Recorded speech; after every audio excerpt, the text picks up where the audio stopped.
तळ कोकणात पावसाची रिमझिम सुरू, जिल्ह्यात ढगाळ वातावरण। सिंधुदुर्ग जिल्ह्याला आज पावसाचा येलो अलर्ट। लातूर जिल्ह्यात पावसाची संततधार, शहरातील वाहतुकीवरही काहीसा परिणाम। दक्षिण सोलापूरला मध्यरात्रीपासूनच पावसानं जोडपलं। दक्षिण तालुक्यातील अनेक गावांमधील शेतकऱ्यांच्या शेतात पाणीच पाणी, तर मनगुळीतील शेतकऱ्यांच्या घरात आणि गोठ्यातही पावसाचं पाणी साचलं। सांगली जिल्ह्यामध्ये मध्यरात्रीपासून रिमझिम पाऊस सुरू, तर काल दिवसभर ढगाळ वातावरण होतं। मध्यरात्रीपासून पावसाला सुरुवात। बारामतीमध्ये रिमझिम पावसाची हजेरी, शेतकरी वर्गात समाधानाचं वातावरण। खरीपाच्या पिकांना याचा फायदा होणार। नांदेडमध्ये 8 दिवसांच्या विश्रांतीनंतर पावसाची हजेरी, शहरातील सखल भागात यामुळे पाणी साचलं। खरीप हंगामातील शेती पिकांना नवसंजीवनी। परभणीच्या पूर्णामध्ये रेल्वे रुळाखाली पाणी साचलं, रस्त्याला तळ्याचं स्वरूप, नागरिकांसह वाहनधारकांना नाहक त्रास। अकोल्यामध्ये अज्ञात व्यक्तीनं कपाशीचं पीक उपटलं, कापूस उत्पादक शेतकऱ्यांचं यामुळे मोठं नुकसान। अकोटच्या जाऊळखेड खुर्दमधली घटना, ग्रामीण पोलिसात तक्रार दाखल। जळगावच्या पाचोऱ्यामध्ये केळी पिकावर करपा रोगाचा प्रादुर्भाव, तर औषध फवारणी करून सुद्धा रोग आटोक्यात येत नसल्यामुळे शेतकरी हवालदिल। चंद्रपुरात 12 दिवसांपासून पावसाची दडी, पाऊस नसल्यामुळे धान पिकं वाळत चालल्याची स्थिती। अमरावतीमध्ये भर पावसाळ्यात पारा 34.5 अंशांवर, पाऊस नसल्यामुळे पिकांना फटका बसण्याची शक्यता। साताऱ्यामध्ये हंगाम सुरू होण्याच्या आधीच पांढऱ्या शुभ्र चवर जातीच्या फुलांचा कहर, कास पठारावरील निसर्ग सौंदर्य यामुळे अधिकच खुललं। कोल्हापुरात महादेवी हत्तीणीवरून ठाकरेंच्या शिवसेनेचा हातकणंगले, तहसीलदार कार्यालयावर मोर्चा। राष्ट्रपतींच्या नावे केलेला दया अर्ज नायब तहसीलदार यांना सुपूर्द।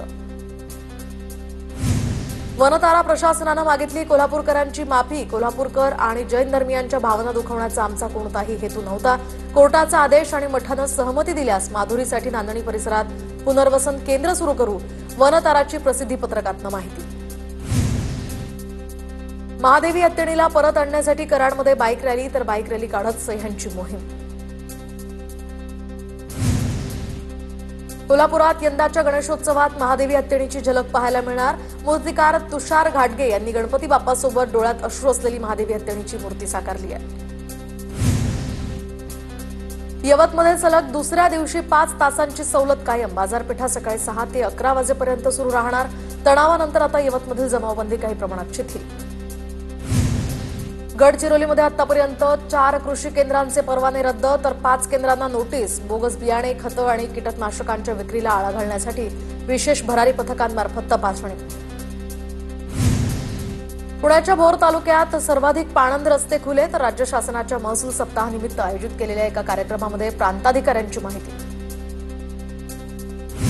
पंढरपुरात रेल्वे अंडरपास दुरुस्तीच्या कामामुळे व्हीआयपी रोड 20 दिवस बंद राहणार। रस्ता बंद असल्यामुळे नागरिकांना याचा नाहक त्रास, रस्ता दुरुस्त करण्याचीही मागणी। नांदेडच्या बिलोली नायगाव या रस्त्याचं निकृष्ट दर्जाचं काम, तरुणाकडून आमदार राजेश पवार आणि खासदार रवींद्र चव्हाण यांच्या नावानं व्हिडिओ व्हायरल। या नवीन रस्त्यासाठी 6,66,00,000 खर्च करण्यात आला होता। जळगावच्या भुसावळ शहरामध्ये प्रमुख रस्त्यावरील काँक्रिटीकरणाच्या कामांमुळे रस्ते बंद, बसस्थानक, रेल्वे स्टेशन, मुख्य बाजारपेठेमध्ये जाण्यासाठी नागरिकांची मोठी कसरत। बीडमधील परळी बसस्थानकाची दुरावस्था, परळी बसस्थानकावर जागोजागी खड्ड्यांचं साम्राज्य। पंकजा मुंडे आणि धनंजय मुंडेंच्या हस्ते बसस्थानकाचं भूमिपूजन झालं होतं, मात्र अजून सुद्धा परळी बसस्थानकाचं काम पूर्ण झालं नाही। जळगावच्या चाळीसगाव ग्रामीण रुग्णालयामध्ये अस्वच्छतेचा कळस, महिला प्रसाधन गृहाला कुलूप असल्यामुळे महिलांची मोठी अडचण, तर रुग्णांच्या बेडवर बेडशीट नाही, पिण्याच्या पाण्याची सुविधा सुद्धा नाही। संतप्त महिलेनं जाब विचारला। उपमुख्यमंत्री अजित पवार बीडमध्ये, अजित पवारांच्या उपस्थितीमध्ये उद्या राजाभाऊ मुंडे, बाबरी मुंडेंचा पक्षप्रवेश। पक्षप्रवेशासाठी जिल्ह्यामध्ये अनेक ठिकाणी बॅनरबाजी, तर वडवणीमधील पक्षप्रवेशाच्या बॅनरवर धनंजय मुंडेंचा फोटो नाही। नांदेडमध्ये उपमुख्यमंत्री अजित पवारांकडून खदगावकर कुटुंबियांचं सांत्वन। स्नेहलता खदगावकर यांच्या निधनानंतर दादांनी कुटुंबियांची भेट घेतली। आमच्या बॅनरप्रमाणे अजित पवारांच्या बॅनरवर कारवाई करा, अन्यथा तोफा अडवून काळे झेंडे दाखवणार। शेकापचा इशारा. शेकापनं लावलेले बॅनर दादांच्या दौऱ्यामुळे नगरपालिकेनं काढून टाकल्यामुळे शेकाप आक्रमक. नाशिकमधील खड्ड्यांसंदर्भात आमदार देवयानी फरांदे आक्रमक. आमदार देवयानी फरांदेंकडून नाशिक शहरातील खड्ड्यांची पाहणी, पालिका आयुक्तांची सुद्धा भेट घेणार. जालन्यामध्ये महसूल सप्ताह, 400 लाभार्थ्यांना घरकुल मंजुरीचं पत्र, तर आमदार नारायण कुचे यांच्या हस्ते हे पत्र प्रदान. कार्यक्रमाला तहसीलदारांसह कर्मचाऱ्यांची सुद्धा हजेरी. खासदार संजय जाधव यांनी रेल्वे राज्यमंत्र्यांची भेट घेतली. परभणी जिल्ह्यातील रेल्वे विभागातील विविध प्रश्न मार्गी लावण्याची यावेळी मागणी. सिंधुदुर्गात TV9 मराठीच्या बातमीचा इम्पॅक्ट. कोलाड ते गोवा वेरणापर्यंत सुरू होणाऱ्या कार रोरो सेवेला आता नांदगाव रेल्वे स्टेशनमध्ये थांबा मिळणार.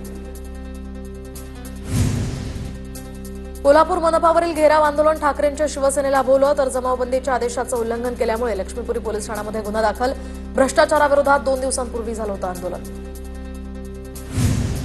धाराशिवमध्ये ठाकरेंच्या युवा सेनेच्या राज्य सचिव मनीषा वाघमारेंची 7 लाखांची फसवणूक. शासकीय टेंडर मिळवून देतो असं म्हणत मनीषा वाघमारेंची फसवणूक, तर पैसे परत मागितल्यानंतर जीवे मारण्याची ही धमकी. बीडमधील महादेव मुंडे हत्येसंदर्भात पोलिसांकडून मदतीचं आवाहन. माहिती देणाऱ्यास पोलिसांकडून बक्षीस जाहीर. माहिती सांगणाऱ्याचं नाव गुपित ठेवलं जाणार. पोलिसांची माहिती. जळगाव महानगरपालिकेच्या निवडणुकीसाठी 75 पैकी 58 जागा आरक्षित, तर 20 जागा ओबीसीसाठी, तर 38 जागांवर महिलांना संधी मिळणार. राजकीय समीकरणं यामुळे बदलण्याची शक्यता. खालिद का शिवाजी चित्रपटाला अहिल्यानगरच्या हिंदुत्ववादी संघटनांचा विरोध. चित्रपट प्रदर्शित होऊ न देण्याचाही इशारा. साताऱ्याच्या पाटणमध्ये हिंदू समाज आक्रमक. खालिद का शिवाजी या चित्रपटाच्या दिग्दर्शकावर फौजदारी गुन्हा दाखल करण्याची मागणी. साताऱ्यातील ज्येष्ठ नागरिकांची डॉल्बी सिस्टीमवर बंदी घालण्याची मागणी, तर ध्वनी प्रदूषणामुळे ज्येष्ठ नागरिकांच्या आरोग्यावर गंभीर परिणाम. डॉल्बी, डीजे, लेझर लाईट बंद करा. ज्येष्ठांची प्रशासनाकडे मागणी. गोंदिया जिल्ह्यामध्ये कुपोषित बालकांच्या संख्येत मोठी वाढ. जिल्ह्यामध्ये तीव्र कुपोषित बालक 310, तर मध्यम कुपोषित बालकांची संख्या 1515 वर.